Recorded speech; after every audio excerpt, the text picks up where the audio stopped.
Hello? Can you hear me? I hope this thing is working.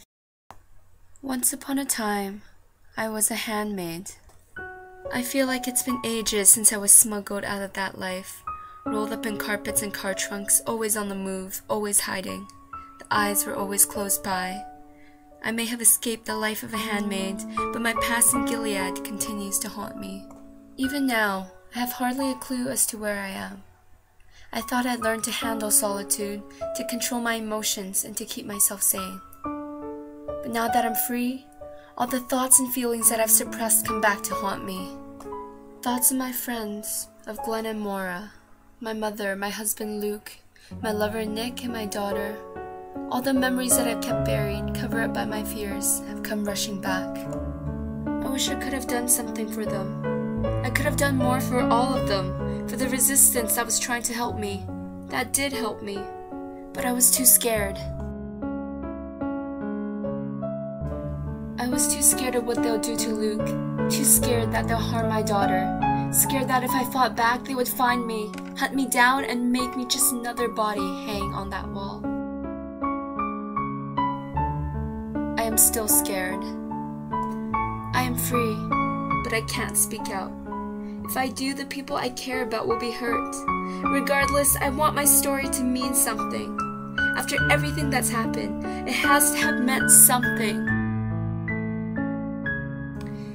Gilead believes that having a purpose is all one needs in life. But for life to have meaning, one needs to be free, to choose their own purpose. I have chosen to warn you.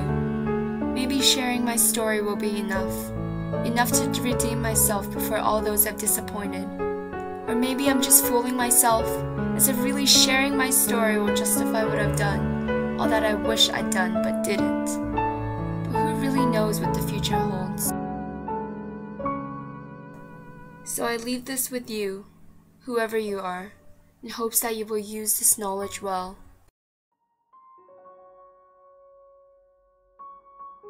My story begins as the world I knew fell apart, and the nation of Gilead tried to put together its pieces. At this point, we had let radiation poisoning and widespread pollution run unchecked, ruining the country. Birth rates had hit a sudden and harsh decline. There were rumors of government intervention, but still nothing changed. We kept living our lives as normal, until it was too late. When terrorists brought down our government, the beginning of Gilead held our nation together.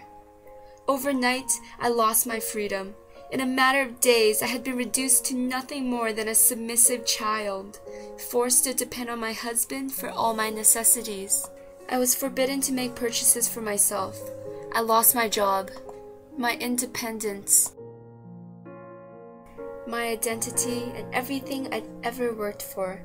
This new government demanded that we be mere things in their perfect ideal of a person and society. But that wasn't the end of Gilead's new rules. Things were getting worse every single day. So we left quietly, hoping not to draw any attention, hoping to get out before it was too late.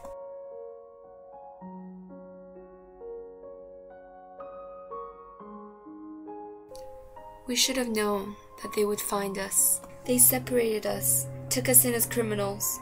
My daughter probably to be raised an orphan, my husband probably dead.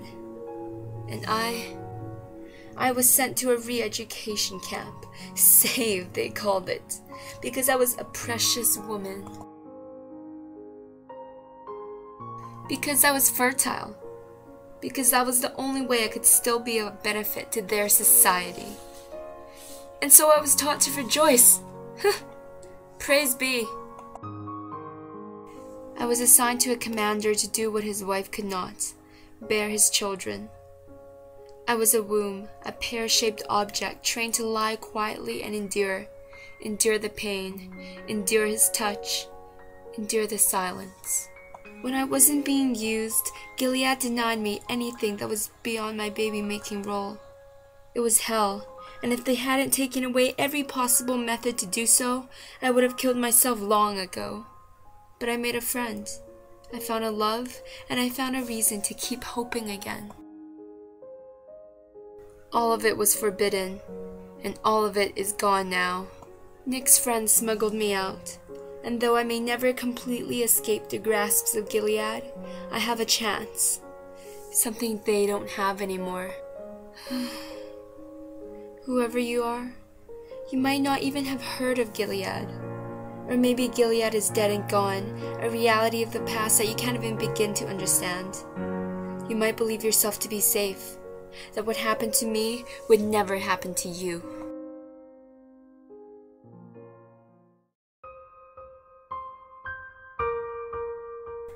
Don't be fooled. Society is made by people, and all people are corruptible, fragile things. You're not as safe as you may think. Before Gilead, women were fooled into believing that they had control. People catered to us, opened doors for us, paid the bills for us. Laws were established, creating the illusion that we had the right to our own bodies. But there was still rape. There was still violence. The man may be charged, but the woman would still take the blame. She deserved the rape. Maybe she wasn't wearing the right thing. Maybe she was with the wrong crowd. No one wanted to take responsibility, and so our whole society pointed fingers and looked away. Before Gilead, the media played us like fools, shaping perceptions of the world. We were told to believe what they said, and believe we did. They told us that perfection was happily married with 2 kids in a suburban house. They told us what to eat, what to buy, where to go, what was valuable, what wasn't, and how to live. They fed us lies and ideals of perfection, and we ate them up like hungry dogs. I lived in a world where people's opinions were not their own. Before Gilead, we were sorted into perfect boxes, neatly packaged, labeled, and shelved. Individualism was encouraged as long as we stayed in our boxes. We were allowed to look and dress differently, but not too differently. We were allowed our personality quirks as long as they were still normal. But overall, we lied to ourselves by telling ourselves that we are individuals and we are free to choose how we live. Yet we continued to live for others. We would work on ourselves and our appearance, find a successful work to buy trendy clothes that worked on us, all the while patting ourselves on the back for being a unique snowflake. Before Gilead, I was passive. I was content to flit through life and ignore the signs. My eyes were wide open, yet I was completely blind. I watched the news, made excuses, and accepted the way things were. When Gilead rose, it rose as the manifest of what society wanted of us.